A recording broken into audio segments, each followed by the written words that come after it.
Welcome back to the Cheese Cave, Joy of Cheese. Today we're going to evaluate the Brie. She is 19 days old. I made this batch, a single batch of Brie, and then I put it into two separate kinds of molds or sizes of molds to see how it compared to aging. Right off the bat, you'll notice that my cheese box is fairly wet, and that's because the cheese itself is fairly wet. It still has a lot of moisture. My drier cheeses, you won't see this in the cheese box, even though they're in the same cheese cave. All right, start by drying that out, and let's move along to comparing our cheeses. I have this large Brie and this smaller Brie. The large Brie is about the large Brie is about 7.5 inches. The smaller Brie is just under 5 inches. They're just about the same height. The large one is a little bit, slopes a little, so one side is a little bit taller, but overall it's the same height. They both have a fair amount of mold that has started to grow on them. So the mold growth is about the same. But the large cheese, what I'm seeing here, is it's much softer, especially toward the outer rim. I can feel that the cheese is really soft toward the outer rim and moist. And you can see, what's this called? This is called wasting or hour clock. It's for the not waste as in wastefulness, but waste as in the waist of a body because it starts to narrow. When I do the same test on the smaller Brie, remember the exact same batch, it's a lot more firm.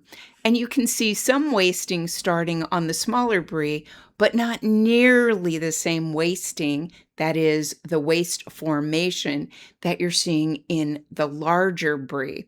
And I'm going to show you sort of an animation of where that comes from. Hold on a second and let me plop in this animation.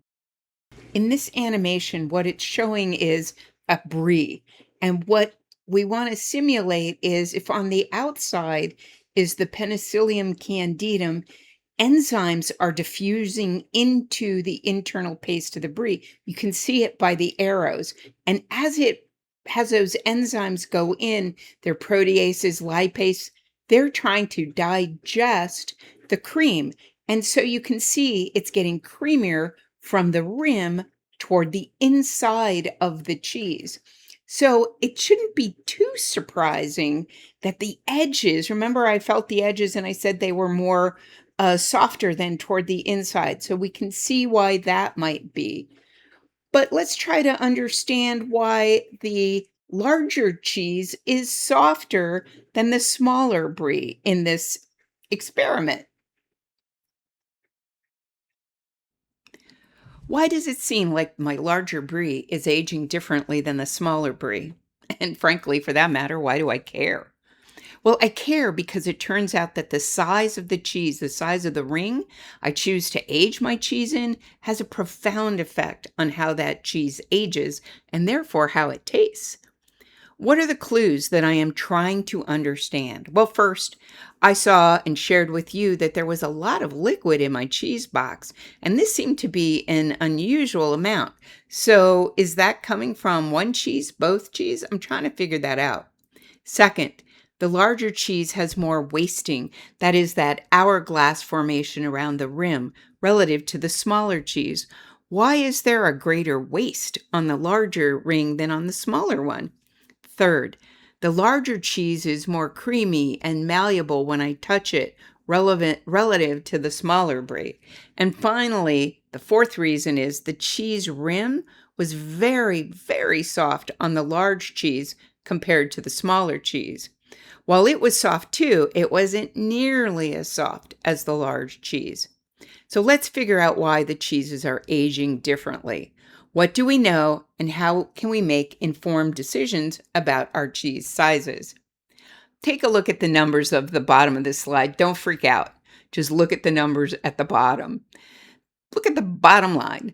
The small Brie has about 19% more surface area per gram than the larger Brie does. Now, that doesn't mean the small cheese has more total surface area. It clearly doesn't. What it means is that the 4.25-inch wheel has far more surface area per gram than the 7-inch wheel does. So you'd expect it to dry faster, about 19% faster, because it has more surface exposed to the aging environment. Aha! More surface exposure, more volume, and more moisture lost. And for the surface ripened cheese like a brie, this difference matters a lot. The surface of the brie is biologically active, so the geotrichum and the penicillium, they grow on the surface, on the rind, and that changes the chemistry of the cheese, and they digest and eat up all that lactic acid. The rind surface, the pH, then goes up. This creates localized environments that favor protein and lipolysis, so proteolysis and lipolysis. Those break down proteins and fats, and that creates that wonderful, soft, creamy texture and flavor of brie. So ripening begins at the surface on these surface ripened cheeses, and it moves inward. You just saw that in the animation.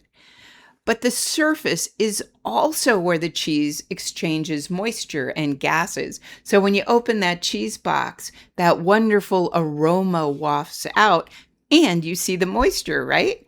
Proof too. Well, at least support, if not proof. So the greater the surface area relative to the volume of the cheese, the greater the influence that surface process can have on the cheese as a whole. That means the smaller brie, with its larger surface to volume ratio, it's about 19% greater, means that it's losing more moisture relative to the large brie, and so it can become less creamy just because it becomes more dense. Under the same temperature, humidity, airflow, and rind conditions, the smaller brie will dry faster. And here's where something counterintuitive kind of happens. I had assumed, wrongly I might add, that because the smaller brie had proportionally more active surface, it should simply become soft and creamy faster, right? But it turns out ripening is more complicated than that. Proteolysis breaks down the casein structure that gives the cheese its firmness, and that promotes softening.